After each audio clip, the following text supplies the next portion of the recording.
الحمد للہ وکفا والصلاة والسلام علی من لا نبی بعد اما بعد فاعوذ باللہ من الشیطان الرجیم بسم اللہ الرحمن الرحیم یا ایہا الذین آمنوا کتب علیکم الصیام کما کتب علی الذین من قبلکم لعلکم تتقون قال النبی صلی اللہ علیہ وسلم من صام رمضان ایمانا واحتسابا غفر له ما تقدم من ذنبه وقال رسول اللہ صلی اللہ علیہ وسلم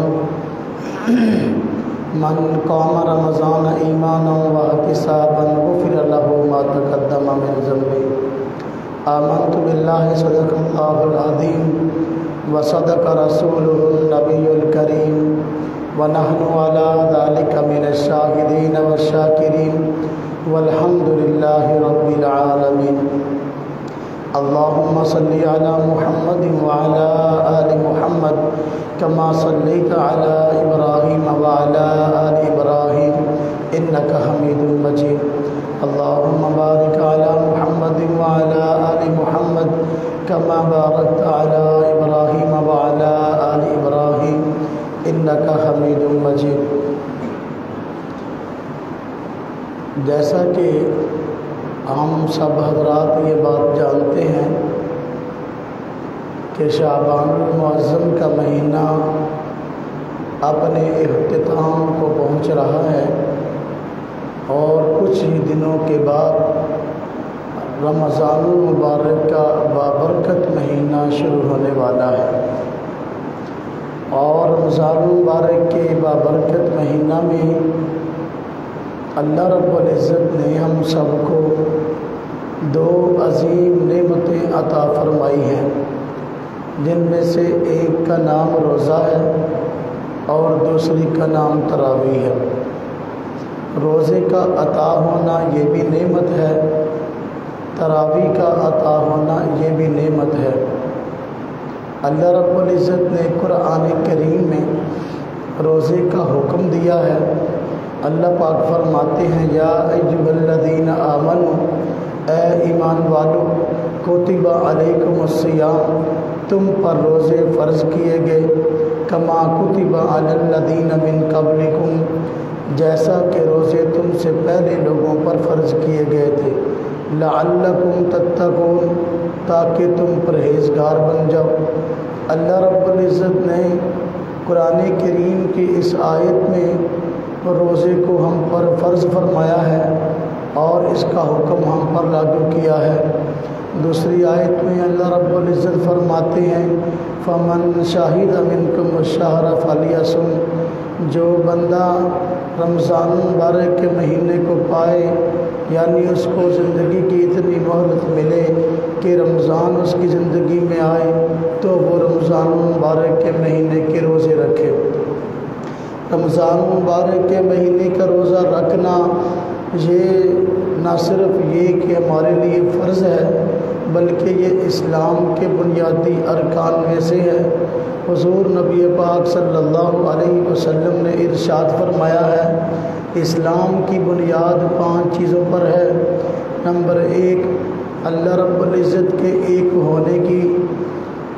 معبود ہونے کی گواہی دینا اور محمد صلی اللہ علیہ وسلم کے اللہ کا رسول ہونے کی گواہی دینا۔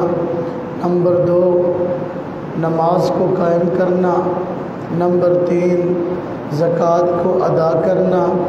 نمبر 4، رمضان مبارک کے مہینہ کی روزے رکھنا۔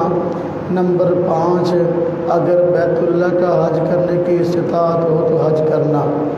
تو یہ 5 اسلام کے بنیادی ارکان ہیں اور یہ بنیادی چیزیں ہیں جن پر اسلام کی بنیاد کھڑی ہے۔ تو رمضان مبارک کے مہینہ کا روزہ اتنی بڑی اہمیت کا حامل ہے کہ اللہ رب العزت نے اس مہینہ کی اندر رکھے جانے والے روزے اسلام کی بنیاد قرار دیا ہے۔ اللہ پاک نے روزے کو فرض فرمایا۔ جب روزے کو فرض فرمایا، بندے کے جی میں یہ بات آ سکتی تھی کہ روزہ ہم پہ فرض ہوا ہے، اب صبح سے لے کر شام تک بھوکا اور پیاسا رہنا ہے، یہ ایک مشکل کام ہے۔ بندے کے جی میں یہ بات آ سکتی تھی، لیکن اللہ رب العزت نے بندے کے لیے آسانی پیدا فرماتے ہوئے اور اس کو حوصلہ دیتے ہوئے فرمایا ہے کما کتب علی الذین من قبلکم، یہ روزہ تم پہ فرض ہوا ہے، لیکن یہ کوئی نئی بات نہیں ہے، روزہ تم پہ بھی فرض ہے، اور تم سے پہلے جو قومیں گزری ہیں ان پر بھی روزہ فرض تھا، وہ بھی روزہ رکھتے آئے ہیں۔ جب پہلی قومیں روزہ رکھ سکتی ہیں، روزے کو نبھا سکتی ہیں، تو تم لوگ بھی روزے کو رکھ سکتے ہو، روزے کو نبھا سکتے ہو۔ اللہ پاک کی ذات اقدس نے گویا ان الفاظ کے ساتھ ایک مسلمان کو حوصلہ دیا ہے کہ دیکھو روزہ نبھانا کوئی مشکل چیز نہیں ہے، تم سے پہلے قومیں بھی روزہ رکھتی آئی اور روزے کو نبھاتی آئی، اس لیے تم بھی روزہ رکھو۔ اب دیکھو روزہ نام کس چیز کا ہے؟ بھوکا رہنے کا، پیاسا رہنے کا، جنسی خواہشات سے بچنے کا نام روزہ ہے۔ اللہ رب العزت نے یہ ہم پہ فرض کیا ہے۔ سوال یہ ہے کہ روزہ رکھانے سے، روزے کو ہم پہ لاگو کرنے سے اللہ پاک کا کیا فائدہ ہے؟ اللہ پاک نے ہمیں یہ کیوں حکم دیا ہے؟ روزے کا حکم جو ہمیں دیا اس میں ہمارا بھی فائدہ ہے، ذات باری تعالیٰ کا کوئی فائدہ نہیں ہے۔ رب تعالیٰ کی ذات حکیم ہے، اور رب تعالیٰ کی ذات جو ہے وہ ہمارے لیے بہتری چاہتی ہے۔ اللہ پاک کے جتنے بھی حکم ہیں وہ سارے کے سارے ایسے ہیں کہ اس میں کوئی نہ کوئی بہتری چھپی ہوئی ہے۔ تو رمضان مبارک کے روزے کے رکھانے میں بھی بہت بڑی حکمت موجود ہے۔ جب بندہ روزے کی حالت میں بھوکا اور پیاسا رہتا ہے، لعلکم تتقون کے ذریعے اس حکمت کو بتا دیا، تمہیں بھوکا اور پیاسا رکھنا میرا مقصد نہیں ہے، بلکہ روزے کا مقصد یہ ہے تمہارے اندر پرہیزگاری پیدا ہو جائے، تم متقی اور پرہیزگار بن جاؤ، یہ روزے کا مقصد ہے۔ جب بندہ روزہ نہیں رکھتا تو عام طور پر گناہ میں مبتلا ہو جاتا ہے، بہت سے کام ایسے کر گزرتا ہے جو روزے کی حالت میں نہیں کرنے چاہیے، لیکن جب روزہ ہوتا ہے تو بندے کے دل میں خوف ہوتا ہے، بندے کے اندر حیا پیدا ہوتا ہے، اور بندے کو حیا آتی ہے گناہ کرتے ہوئے۔ روزے کی حالت میں بندہ گناہ کرنے سے رک جاتا ہے، بندہ گناہ کرنے سے رک جاتا ہے، اور اس کو خیال آتا ہے کہ دیکھو میرا روزہ ہے، میں نے گناہ نہیں کرنا، میرا روزہ ہے، میں نے غلط کام نہیں کرنا۔ تو روزے کی حالت میں بندہ اللہ کے مجرم بننے سے رک جاتا ہے، گناہ کرنے سے رک جاتا ہے۔ اسی وجہ سے بندہ روزے کی حالت میں چونکہ گناہ کم کرتا ہے اور بندے سے گناہ کم ہوتے ہیں اور آخر کار تقویٰ اور پرہیزگاری حاصل ہو جاتی ہے، تو روزے کا مقصد ہمیں بھوکا اور پیاسا مارنا نہیں ہے، بلکہ روزے کا مقصد رب تعالیٰ نے جو ہم پہ روزہ فرض کیا ہے ہمارے دلوں کے اندر، ہماری شخصیت کے اندر تقویٰ اور پرہیزگاری کو پیدا کرنا مقصد ہے۔ روزے کا مقصد کیا ہے؟ تقوی اور پرہیزگاری کو پیدا کرنا، ہم گناہوں سے بچنے والے بن جائیں۔ روزے کی حالت میں بندہ گناہ کم کرتا ہے۔ اللہ پاک کی ذات اقدس نے سال کے اندر 1 مہینے کے روزے فرض کیے ہیں، تاکہ 1 مہینہ بندہ جب روزہ رکھے گا، بھوکا اور پیاسا رہے گا، اللہ کی رضا کے لیے کچھ کھائے پیے گا نہیں، اللہ کی رضا کے لیے خواہشات کو پورا نہیں کرے گا، اب اس کے اندر گناہوں سے بچنے کا گویا کہ ایک مادہ پیدا ہو جائے گا، گناہوں سے بچنے کا ایک ذریعہ پیدا ہو جائے گا، گناہوں سے بچنے کی ایک عادت بن جائے گی۔ جب 1 مہینہ مسلسل روزے رکھے گا اور روزہ رکھنے کے بعد جب 1 مہینہ تک وہ بندہ گناہوں سے بچے گا، وہ گناہوں سے بچنے کی عادت پڑ جائے گی۔ جب عادت پڑ جائے گی گناہوں سے بچنے کی، باقی پورا سال بندہ گناہوں سے بچتا رہے گا۔ یہی اس چیز کا مقصد ہے کہ روزہ آیا کیوں ہے۔ روزے کا آنا ہمارے لیے نعمت ہے، رمضان کا آنا ہمارے لیے نعمت ہے۔ اب ایک مہینہ بھوکا اور پیاسا رکھ کے اللہ پاک ہمیں مشکلات میں ڈالنا نہیں چاہتے۔ اس کے روحانی فوائد بھی ہیں اور اسی طرح اس کے جسمانی فوائد بھی ہیں۔ آج کے سائنسدان کہتے ہیں جو لوگ سال بھر میں ایک مہینہ روزے رکھ لیتے ہیں اور ایک مہینہ 16 گھنٹے کے قریب بھوکے اور پیاسے رکھ لیتے ہیں، ان کا معدہ ہر اس گویا کی گندگی سے، ہر اس جراثیم سے پاک ہو جاتا ہے کہ جو کہ بندے کے اندر پورا سال اچھی اور بری غذائیں کھانے سے پیدا ہو جاتے ہیں۔ وہ جراثیم، وہ گندے مادے جو بندے کے معدے اور جسم میں جمع ہو جاتے ہیں کھانے کے اتار اور چڑھاؤ کی وجہ سے اور کئی وجوہات کی بنا پر، جب 16 گھنٹے کے قریب 15 گھنٹے کے قریب ایک مہینہ تک بندہ بھوکا اور پیاسا رہتا ہے، اس کا معدہ واش ہو جاتا ہے، اس کا معدہ صاف ہو جاتا ہے، ہر قسم کی گندگیاں دور ہو جاتی ہیں، ہر قسم کے جراثیم سے پاک ہو جاتا ہے۔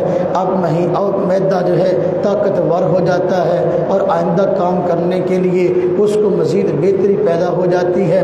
تو یہ روزے کا جسمانی فائدہ ہے، اللہ پاک کی طرف سے عظیم نعمت ہے۔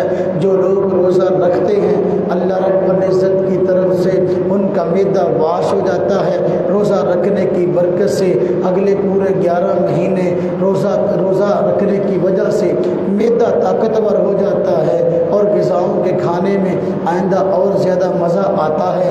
لیکن جو لوگ روزہ نہیں رکھتے ان کا معدہ واش نہیں ہوتا، ان کا معدہ صاف نہیں ہوتا اور وہ مشکلات کا شکار رہتے ہیں، طرح طرح کی بیماریوں میں پڑ جاتے ہیں اور پھر ہسپتالوں کا رخ کرتے ہیں، اللہ سے صحت مانگتے ہیں۔ لیکن صحت تو تب ملے نا جب اللہ کے حکموں کو مانے۔ تو روزہ اللہ پاک کی طرف سے اتنی بڑی نعمت ہے کہ اس سے جسمانی فائدہ بھی ہوتا ہے، روحانی فائدہ بھی ہوتا ہے۔ جسمانی فائدہ یہ ہوتا ہے کہ بندے کا معدہ واش ہو جاتا ہے، بندہ طاقتور صحت مند ہو جاتا ہے۔ روحانی فائدہ یہ ہوتا ہے گناہوں سے بچنے کی عادت پڑ جاتی ہے۔ مسلسل ایک مہینہ تک بندہ جو کام کرتا ہے عام طور پر وہ عادت کا حصہ بن جاتا ہے۔ جب ایک مہینہ گناہوں سے بچا تو ایک مہینہ تک اب گناہوں سے بچنے کی عادت پڑ گئی۔ اگلے پورے 11 مہینے، اگلا پورا سال بندے کو گناہوں سے بچنا آسان ہو گیا ہے۔ میرے بھائیو، رمضان مبارک کے مہینے کے روحانی فائدوں میں ایک فائدہ یہ بھی ہے، حضور نبی پاک صلی اللہ علیہ وسلم فرماتے ہیں رمضان مبارک کے مہینہ میں جس بندے نے روزے رکھے ہیں اس کے روزہ رکھنے کی وجہ سے اللہ رب العزت اس کے گناہوں سے اس کو پاک کر دیتے ہیں۔ نبی پاک صلی اللہ علیہ وسلم فرماتے ہیں من صام رمضان ایمانا واحتسابا غفر لہ ما تقدم من ذنبہ، جس بندے نے رمضان مبارک کے مہینے کے روزے رکھے اور اس خوف کے ساتھ ایمان کی حالت میں روزے رکھے کہ بھئی اللہ کے ہاں میں نے حساب و کتاب دینا ہے، اگر روزے بھی رکھوں گا میری پکڑ ہوگی، اس سوچ کے ساتھ روزے رکھے کہ یہ اللہ کا حکم ہے، نہ رکھنے کی وجہ سے میری پکڑ ہوگی، تو ایسے بندے کو رمضان کے روزہ رکھنے کی وجہ سے اللہ پاک گناہ معاف کر دیتے ہیں اور اس کو گناہوں سے پاک کر دیتے ہیں۔ جتنے پہلے اس نے گناہ کیے ہوتے ہیں سارے کے سارے گناہ اس کے جھڑ جاتے ہیں۔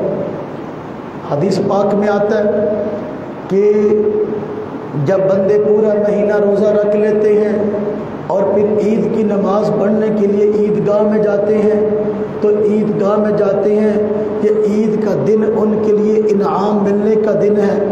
پورا مہینہ محنت کی ہے، پورا مہینہ اللہ کے حکم کو مانا ہے، جب پورا مہینہ اللہ پاک کے حکم کو مانا، محنت کی ہے، اب اس پر انعام کے لیے اللہ پاک نے ایک دن مقرر کیا، اس دن کو عید کا دن کہتے ہیں۔ جب بندے عید کی نماز پڑھنے کے لیے عیدگاہ میں جمع ہوتے ہیں، رب تعالیٰ باوجود علم ہونے کے فرشتوں سے پوچھتے ہیں میرے یہ بندے کیوں جمع ہیں؟ فرشتے کہتے ہیں یا باری تعالیٰ پورا مہینہ ان لوگوں نے محنت کی ہے، یا اللہ روزے رکھے ہیں، یا اللہ تراویح ادا کی ہے، اب کیوں جمع ہیں؟ اس لیے جمع ہیں کہ یہ آپ سے اس محنت کا بدلہ چاہتے ہیں، آپ سے گناہوں کی معافی چاہتے ہیں۔ اللہ پاک فرماتے ہیں فرشتوں تم گواہ رہو، میں نے ان تمام لوگوں کی مغفرت کر دی، تم گواہ رہو میں نے ان تمام لوگوں کو بخش دیا۔ حضور نبی پاک صلی اللہ علیہ وسلم فرماتے ہیں بندہ جب عید کی نماز پڑھ کے عیدگاہ سے واپس لوٹتا ہے، اللہ رب العزت اس کو گناہوں سے اس طرح پاک کر دیتے ہیں جس طرح کہ اس کی ماں نے آج اس کو پیدا کیا۔ ایک دن کا بچہ، اس کے نامہ اعمال میں کیا گناہ ہوتا ہے؟ اس کے نامہ اعمال میں کوئی گناہ نہیں ہوتا۔ اللہ پاک روزہ دار کو یہ انعام عطا کرتے ہیں، جسمانی فائدہ بھی اس کو ہوا، روحانی فائدہ بھی ہوا، معدہ بھی واش اور صاف اور طاقتور ہو گیا، روحانی فائدہ یہ ہوا تقویٰ اور پرہیزگاری آ گئی اور سارے کے سارے گناہ بخش دیے گئے۔ یہ روزے کا فائدہ ہے۔ روزے کو ہم اپنے لیے مصیبت نہ سمجھیں میرے بھائیوں، روزہ آنے سے پہلے، رمضان آنے سے پہلے رمضان کی تیاری کر لیں، اپنا ذہن بنا لیں جو بھی ہو ہم نے رمضان کا روزہ رکھنا ہے، ہم نے رمضان کے روزے کو نہیں چھوڑنا۔ آج لوگ اپنے کام کا بہانہ بنا کر رمضان کے روزے کو چھوڑ دیتے ہیں۔ میرے بھائیوں، اگر روزہ ہم رکھ نہ سکتے ہوتے، اللہ پاک روزہ ہمارے اوپر لاگو نہ کرتا۔ اللہ پاک اپنے بندوں پر ظلم نہیں کرتے، بندے کو وہی حکم دیتے ہیں جس کو وہ کر سکتا ہے۔ اگر ہم روزے نہ رکھ سکتے ہوتے، اگر ہم روزے نہ نبھا سکتے ہوتے، اللہ پاک ہم پر روزے فرض نہ فرماتے۔ اللہ پاک نے فرمایا لا یکلف اللہ نفسا الا وسعها، ہم بندے کو اسی کام کرنے کا پابند کرتے ہیں جس کی وہ طاقت رکھتا ہے۔ اگر ہم روزے نہ رکھ سکتے ہوتے، اللہ پاک ہم پہ روزے لاگو نہ کرتا۔ اللہ پاک نے روزے لاگو کیے ہیں اس وجہ سے کہ ہم روزے کو نبھا سکتے ہیں۔ اس لیے اللہ پاک نے فرمایا یا ایھا الذین آمنوا کتب علیکم الصیام، اے ایمان والو تم پہ روزے فرض کر دیے گئے ہیں، تم پہ اکیلوں پہ فرض نہیں ہوئے۔ کما کتب علی الذین من قبلکم، دیکھو جس طرح کہ تم سے پہلے لوگوں پر بھی روزے فرض تھے، انہوں نے کام کا بہانہ نہیں بنایا، انہوں نے روزے رکھے ہیں۔ اگر وہ روزہ نبھا سکتے ہیں تو تم بھی نبھا سکتے ہو۔ بات سمجھ میں آ رہی کہ نہیں آ رہی؟ حضرات صحابہ کرام روزے رکھتے تھے اور ان کے روزے کیسے ہوتے تھے؟ آج ایک روزہ ہمارا ہے، ایک روزہ صحابہ کرام کا تھا، ایک روزہ ہمارے پیارے آقا صلی اللہ علیہ وسلم کا تھا۔ ہم صبح کو سحری کھاتے ہیں، ساری کی ساری نعمتیں ہمارے پاس دستیاب ہوتی ہیں، دہی ہمارے پاس موجود، لسی ہمارے پاس موجود، پراٹھے ہمارے پاس موجود، دیسی گھی ہمارے پاس موجود، طرح طرح کے سالن ہمارے پاس موجود۔ سحر افطاری کے وقت میں بھی کھانا ہمارے سامنے ہے، سموسے پکوڑے ہمارے سامنے ہیں، طرح طرح کا پھل ہمارے سامنے ہے، طرح طرح کے مشروبات ہمارے سامنے ہیں۔ پیٹ بھر کے 4 5 6 7 روٹیاں صبح کو کھاتے ہیں اور اتنی روٹیاں شام کو کھاتے ہیں۔ آپ مجھے بتائیں یہ روزہ رکھنا کیا مشکل ہے؟ حضرات انبیاء علیہ السلام نے روزے رکھے ہیں، حضور صلی اللہ علیہ وسلم نے روزہ رکھا ہے، صحابہ کرام نے روزہ رکھا ہے۔ صحابہ کرام روزہ کیسے رکھتے تھے؟ صحابہ کرام روزہ رکھتے ایک کھجور کو کھا کر، ایک پانی کا گلاس پی کر یہ سحری کرتے تھے۔ جب افطاری کا وقت آتا ایک کھجور کو کھا لیتے، پانی کے گلاس کو پی لیتے، یہ ان کی افطاری تھی۔ اسی حالت کے اندر کھجور ایک کھائی ہے یا 2 اور 4 کھائی ہیں، پانی کا گلاس پیا ہے، روزہ رکھ لیا ہے۔ اسی روزے کے اندر انہوں نے جنگیں لڑی ہیں۔ جنگ بدر جو ہے رمضان مبارک کے مہینہ میں ہوئی ہے، صحابہ کرام نے روزہ رکھ کر جنگ لڑی ہے۔ اگر صحابہ کرام ایک کھجور کھا کے پانی کا گلاس پی کے روزے کی حالت میں جنگ لڑ سکتے ہیں، میں اور آپ اپنے روزے کو اپنے گھروں کے اندر کیسے نہیں نبھا سکتے؟ میرے بھائی بات سمجھ میں آ رہی کہ نہیں آ رہی؟ روزے کی اہمیت کو سمجھیں۔ اگر ہم روزے کی اہمیت کو سمجھیں گے تو پھر روزہ رکھنے کو جی چاہے گا۔ کئی کئی دن کے فاقے ہوتے تھے، کئی کئی دن تک کھانے کو کچھ نہ ملتا تھا، صحابہ کرام مسلسل روزے رکھتے تھے، 1,00,000 سے زائد صحابہ کرام ہوئے ہیں۔ حضور نبی پاک صلی اللہ علیہ وسلم کے ساتھی تھے۔ کسی ایک کے متعلق بھی تاریخ میں نہیں آتا کہ صحابہ کرام میں سے کسی نے پورا مہینہ تو کیا 1 دن کا روزہ بھی چھوڑا ہو اور اس نے اپنے کام کو بہانہ بنایا ہو کہ میں یہ روزہ نہیں رکھ سکتا اس لیے کہ میرا کام سخت ہے۔ 1,00,000 سے زائد صحابہ کرام حضور نبی صلی اللہ علیہ وسلم کے ساتھی ہیں، لیکن کسی کے بارے میں نہیں آتا کہ اس نے اپنے کام کا بہانہ بنا کر 1 روزہ بھی چھوڑا ہو۔ میرے بھائیوں، ہم سارے روزے کام کا بہانہ بنا کر کیوں چھوڑ دیتے ہیں؟ توجہ کرنے کی ضرورت ہے۔ دین کے احکام کی اہمیت اگر ہمارے دل میں ہوگی تب رحمتیں، تب برکتیں نازل ہوں گی۔ آج گھروں میں لڑائیاں، گھروں میں فساد، گھروں میں نچاکیاں اور طرح طرح کی پریشانیاں ہمارے گرد اس لیے منڈلاتی ہیں کہ ہم اللہ کے حکم کو چھوٹا سمجھ کر ٹال دیتے ہیں اور ہم کہتے ہیں ہمارے لیے حکم ہی کوئی نہیں ہے، یہ روزے کسی اور کے لیے۔ ایک بندہ مجھے کہنے لگا روزہ میں کیوں رکھوں، میرے گھر میں کون سا گندم ختم ہو گئی ہے۔ اب دیکھو، یہ روزے کا مذاق ہے، یہ بے حیائی ہے کہ بندہ سمجھتا ہے کہ روزہ رکھنا اس بندے کا کام ہے جس کے گھر سے گندم ختم ہو جائے، جس کے گھر میں گندم موجود ہے، کھانے کی چیزیں موجود ہے، گویا روزہ اس کے لیے حکم ہی نہیں ہے۔ یہ شریعت کا مذاق ہے۔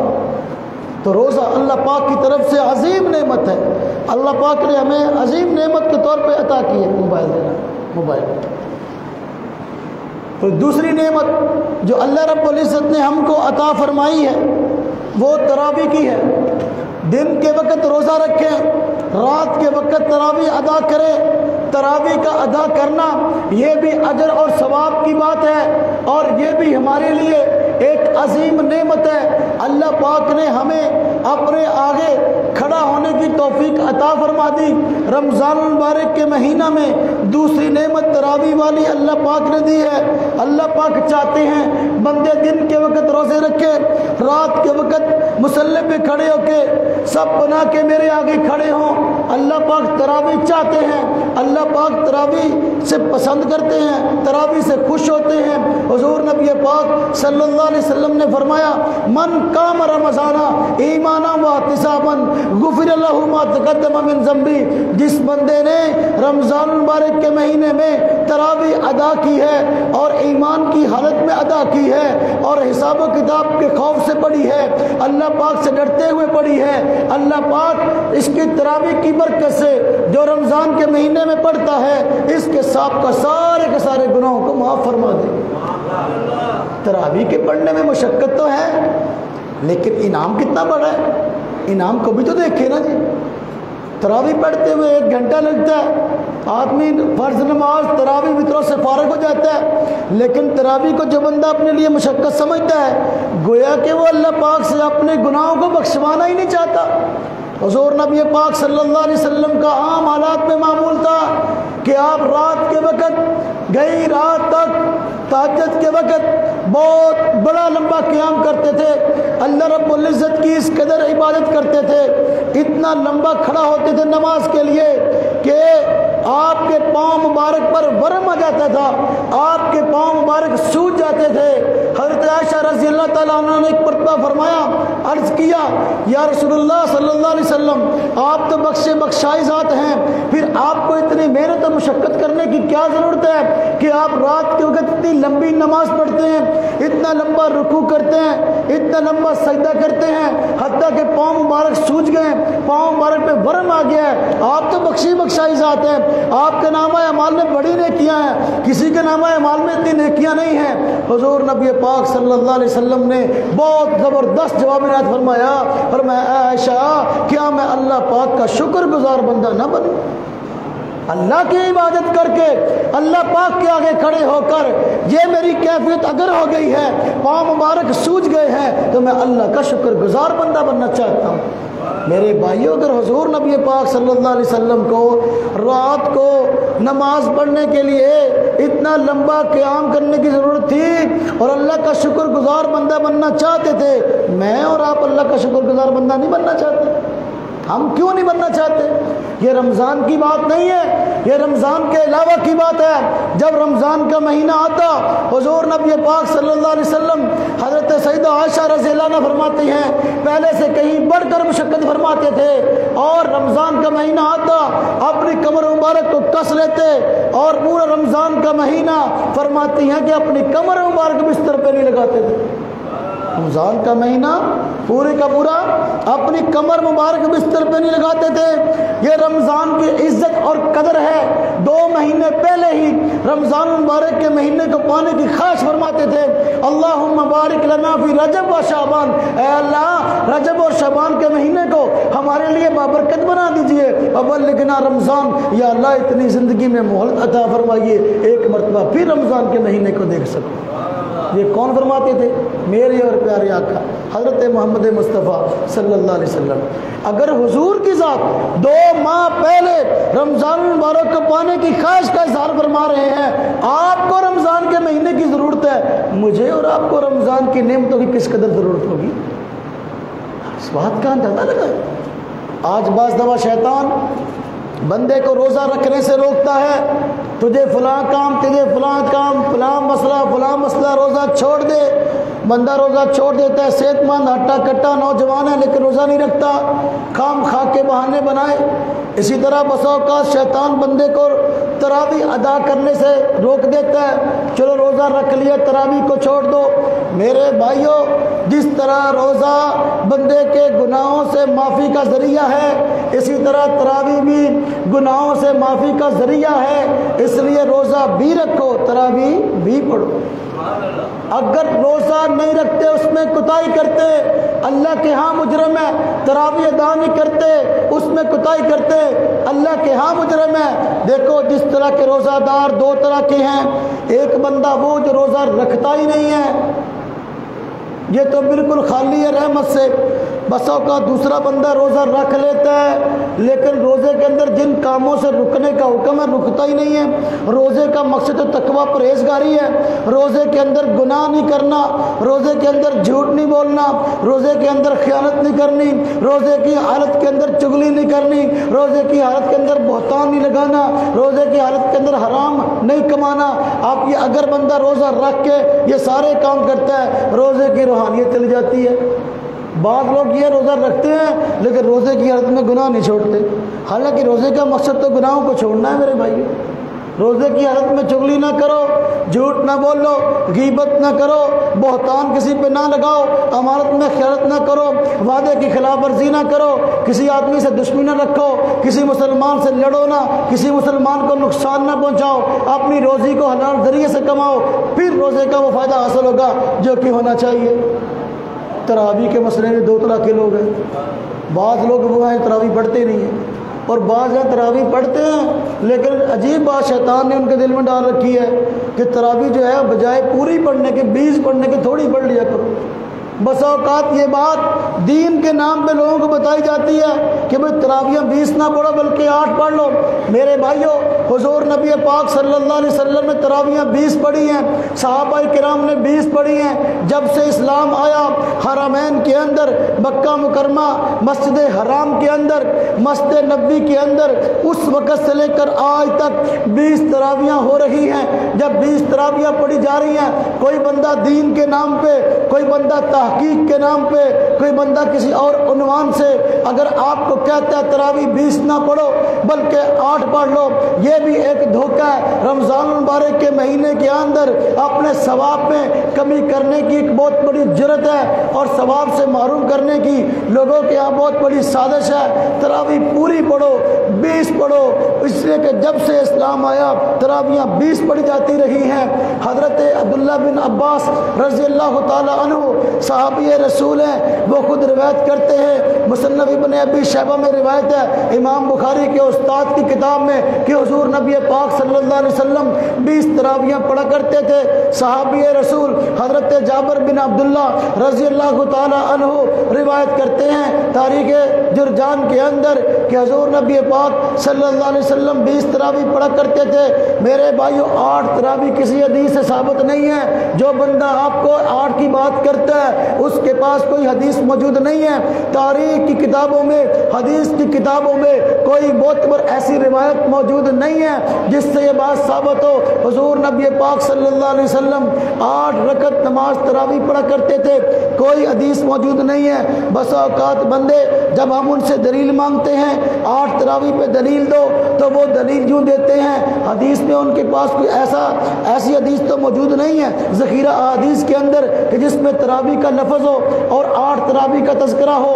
اب ان کے پاس حدیث ہے نہیں، اس لیے جو حدیث تہجد کے بارے میں ہے وہ حدیث پیش کرنا شروع کر دیتے ہیں کہ دیکھو بخاری شریف میں روایت ہے، حضرت عائشہ رضی اللہ تعالی عنہا فرماتی ہیں حضور نبی پاک صلی اللہ علیہ وسلم رمضان غیر رمضان میں 8 رکعت پڑھا کرتے تھے۔ وہ کہتے ہیں دیکھو جب آپ کے متعلق آ گیا کہ آپ 8 رکعت پڑھا کرتے تھے، رمضان غیر رمضان میں تراویح 8 ہے، میں نے کہا اللہ پاک تمہیں عقل دے، تراویح تو رمضان میں ہوتی ہے، غیر رمضان میں تراویح تو نہیں ہوتی۔ تو پھر یہ تو آیا حدیث میں رمضان غیر رمضان میں 8 تراویح پڑھتے تھے، 8 رکعت پڑھتے تھے، تو پھر یہ تو تہجد ہے جو کہ پورا سال پڑھ جاتی ہے، رمضان میں بھی پڑھ جاتی ہے، رمضان کے علاوہ بھی پڑھ جاتی ہے۔ یہ حدیث تہجد کے بارے میں ہے، تراویح کے بارے میں نہیں ہے۔ جب ہم انہیں یہ بات کہتے ہیں تو وہ ہمیں الٹا کہتے ہیں جی دیکھو یہ تہجد کے بارے میں ہے، تراویح کے بارے میں بھی ہے، اس لیے کہ تہجد اور تراویح دونوں ایک ہی چیز ہیں۔ تہجد اور تراویح، اب یہ دھوکہ ہے شیطان کا، کیا تہجد اور تراویح دونوں ایک ہی چیز ہے؟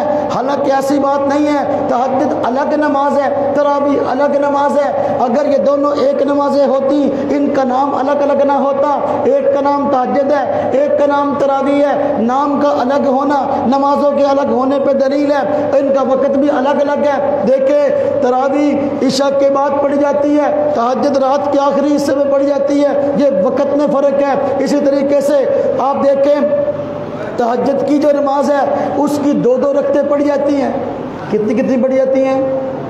رکھتے ہیں 8 اور پڑھ جاتی ہیں 2 کر کے، اپنا بلکہ 4 کر کے، 2 کر کے نہیں 4۔ تہجد کی نماز جو ہے یہ اس حدیث کے اندر جس میں عائشہ رضی اللہ تعالیٰ عنہ کا فرمان ہے کہ حضور نبی صلی اللہ علیہ وسلم رمضان غیر رمضان میں تہجد پڑھتے تھے تو 4 رکعت کا تذکرہ ہے، جبکہ تراویح 2 رکعت ہے وہ پڑھ جاتی ہے، ہم 2 رکعت کے بعد سلام پھیرتے ہیں۔ تو اس طرح ادا کی کیفیت کے اندر بھی فرق ہے۔ پھر آپ دیکھیں کہ تراویح کا لفظ ہے، تراویح کا لفظ خود بتاتا ہے کہ اس کی رکعتیں جو ہے وہ 8 سے زیادہ ہیں، اس لیے کہ تراویح جمع ہے ترویحتن کی، ترویہ کہتے ہیں 4 رکعت کو۔ اب ترویہ اگر تراویح 8 ہوتی تو اس کو کہا جاتا ترویحتان، لیکن ترویحتان نہیں کہا جاتا، اس کو تراویح کہا جاتا ہے۔ اس سے بھی معلوم ہوا تراویح 8 نہیں ہے بلکہ 8 سے زیادہ ہے، اس میں ترویح زیادہ ہے۔ تو 20 تراویح جو ہے حدیث سے بھی ثابت ہے، تراویح کے لفظ سے بھی ثابت ہے، ان کے پاس کوئی ایسی دلیل نہیں ہے جس سے ثابت ہو کہ تراویح 8 رکعت ہے۔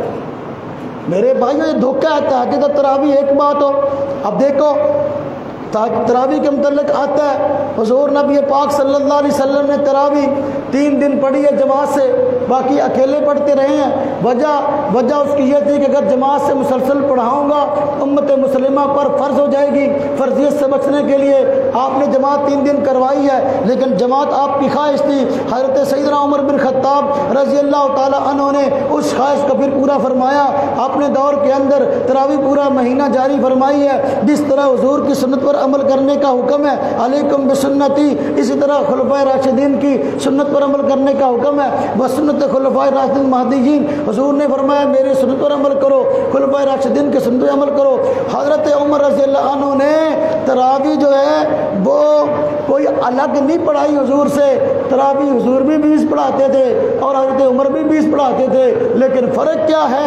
فرق صرف اور صرف یہ ہے حضور کے زمانے میں مسلسل جماعت نہیں ہوئی تاکہ امت میں فرض نہ ہو جائے، لیکن اب بعد میں فرض ہونے کا اندیشہ نہیں تھا۔ حضرت عمر رضی اللہ عنہ نے حضور کی خواہش کے مطابق اب اس کی پورا مہینہ جماعت کا اہتمام فرمایا ہے۔ تراویح 8 نہیں ہے، حضور نبی صلی اللہ علیہ وسلم نے جن 3 دنوں میں تراویح کی جماعت کروائی، حدیث پاک میں آتا ہے تراویح سے فارغ ہوئے، گھر جا کے وہ نماز پڑھی جو اس کے علاوہ تھی۔ اب یہ لوگ رمضان کے مہینے میں تہجد نہیں پڑھتے، یہ کہتے ہیں تراویح پڑھ لو، تہجد پڑھنے کی ضرورت نہیں ہے۔ تو جب کہ حضور کا عمل کیا تھا، پہلے صحابہ کو تراویح پڑھائی، اس کے بعد گھر جا کر تہجد پڑھی۔ جب صحابہ کو تراویح پڑھائی، گھر جا کے تہجد پڑھی۔ اگر یہ دونوں نمازیں ایک ہوتی، حضور گھر جا کے تہجد کیسے پڑھتے؟ پھر آپ مجھے بتائیں، رمضان مبارک کا مہینہ ہے، یہ زیادہ عبادت کا ہے یا جو عبادت پہلے ہوتی بس اتنی کرنی ہے؟ زیادہ عبادت کا ہے۔ حضرت عائشہ رضی اللہ تعالیٰ عنہ فرماتی ہیں حضور نبی پاک صلی اللہ علیہ وسلم رمضان مبارک کے مہینہ میں بنسبت عام دنوں کے اپنے آپ کو زیادہ تھکاتے تھے، زیادہ مشقت سے کام لیتے تھے، اپنی کمر مبارک بستر پہ نہیں لگاتے تھے۔ اگر رکھتے وہی 8 پڑھنی ہے جو کہ باقی دنوں میں آپ پڑھتے تھے، تو پھر زیادہ مشقت کا معنی کیا ہے؟ کمر مبارک جو ہے بستر پہ نہ لگانے کا معنی کیا ہے؟ اللہ تمہیں عقل دے، بات کو سمجھو۔ تراویح ایک الگ نماز ہے اور تہجد ایک الگ نماز ہے۔ تہجد کا حکم تو قرآن میں ہے، اللہ پاک فرماتے ہیں وَمِنَ اللَّيْلِ فَتَہَجَّدْ بِهِ نَافِلَةً لَكَ، کہ رات کے وقت جو ہے آپ تہجد پڑھا کریں، یہ آپ کے لیے ایک زائد نماز ہے۔ لیکن تراویح کا حکم قرآن میں نہیں ہے، تراویح کا حکم حدیث میں ہے۔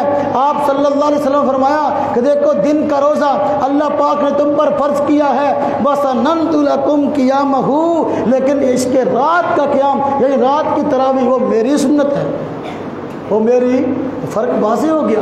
تہجد الگ نماز ہے، تراویح الگ نماز ہے۔ آپ دیکھیں اس کے باوجود بعض لوگوں کو تراویح سے روکنے کے لیے یا تہجد سے روکنے کے لیے عنوان اختیار کر لیتے ہیں کہ تہجد اور تراویح 2 الگ نمازیں نہیں بلکہ ایک ہی نماز ہے۔ میں اس پہ آپ کو ایک واضح دلیل دینے لگا ہوں۔ میں نے رات میں شہادت پور کے جلسے میں ایک بات کی تھی، تو آپ کو ایک واضح بات بتانے لگا ہوں، ذرا توجہ سے سمجھ لیں۔ تہجد اور تراویح الگ نماز ہے۔ ان حضرات کے عمل سے بھی یہ بات ثابت ہے، جو لوگ 8 تراویح کی بات کرتے ہیں اور کہتے ہیں تہجد اور تراویح جو ہے وہ ایک نماز ہے، الگ نماز نہیں ہے، ان حضرات کا عمل دیکھیں۔ ان حضرات کی مسجدوں کے اندر پورا سال تہجد کی اذان ہوتی ہے، تہجد کی وہ لوگ تہجد کی اذان دیتے ہیں، رمضان میں بھی دیتے ہیں، رمضان کے علاوہ بھی دیتے ہیں، رمضان میں بھی اذان دیتے ہیں، تہجد کی رمضان کے علاوہ بھی دیتے ہیں۔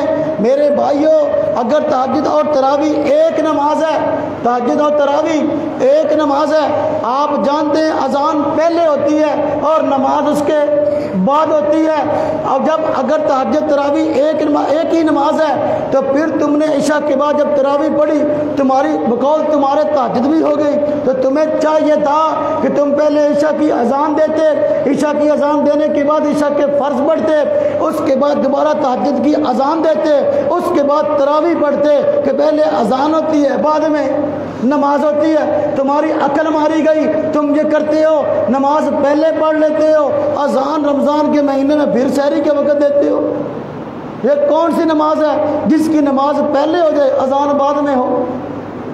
اگر تہجد اور تراویح دونوں ایک ہی چیز ہے تو پھر میرے بھائیوں اذان بعد میں نہیں ہونی چاہیے، ان کو چاہیے کہ اذان پہلے دیں۔ عشاء کے فرض پڑھنے کے بعد، سنتے پڑھنے کے بعد، تراویح پڑھنے سے پہلے اگر ان کے یہاں وہی تہجد ہے تو پہلے تہجد کی اذان دیں، اس کے بعد تراویح پڑھیں۔ تو بھائیوں وہ ایسا نہیں کرتے، بلکہ تہجد کی اذان پورے سال کی طرح وہ سحری کے وقت میں دیتے ہیں۔ یہ عمل ان کا بتا رہا ہے تہجد اور تراویح الگ نماز ہے۔ محض دھوکہ دینے کے لیے ان کے پاس 8 تراویح کی حدیث کوئی نہیں ہے، بس صرف ہمیں تہجد والی حدیث دکھا دیتے ہیں، وگرنہ تہجد الگ نماز ہے اور تراویح۔ میرے بھائیوں، اپنے دین کو سمجھیں، اپنے مسائل کو سمجھیں، مسائل کے دلائل کو سمجھیں۔ اگر آپ اپنے مسائل کو اور ان کے دلائل کو سمجھ لیں گے، کوئی بندہ آپ کو پریشان نہیں کر سکے گا۔ رمضان المبارک کا مہینہ بابرکت ہے۔ پھر مزے کی بات یہ ہے، یہی حدیث جو حضرت سیدہ عائشہ رضی اللہ تعالی عنہا سے مروی ہے، جس میں آیا حضور صلی اللہ علیہ وسلم رمضان غیر رمضان میں 8 رکعت پڑھتے تھے، اس میں آگے یہ بھی آیا 3 وتر بھی پڑھتے تھے۔ پورے سال کا معمول آ گیا کہ پورا سال حضور 3 وتر پڑھتے تھے، جبکہ یہ طبقہ کہتا ہے کہ وتر کی ایک رکعت بھی ہے۔ جب حدیث میں آ گیا پورا سال حضور رمضان غیر رمضان میں 3 رکعت وتر پڑھتے ہیں، تو پھر تم نے ایک وتر کہاں سے نکال لیا؟ حدیث کو لیتے ہو، آدھی کو مانتے ہو، وہ بھی اپنے مطلب کی خاطر، باقی آدھی کو چھوڑ جاتے ہو۔ یہ دینداری نہیں ہے اور اس کا نام انصاف نہیں ہے۔ اللہ پاک ہم سب کو دین کی صحیح معنوں میں سمجھ حاصل کرنے کی توفیق عطا فرمائے، اور اللہ پاک رمضان مبارک کا مہینہ آ رہا ہے، اس میں دل جمعی کے ساتھ رمضان کی قدر کرنے کی توفیق عطا فرمائے اور اس کے روزے رکھنے کی توفیق عطا فرمائے، رات کے وقت پوری کی پوری تراویح ادا کرنے کی توفیق عطا فرمائے۔ وآخر دعوانا ان الحمد للہ رب العالمین۔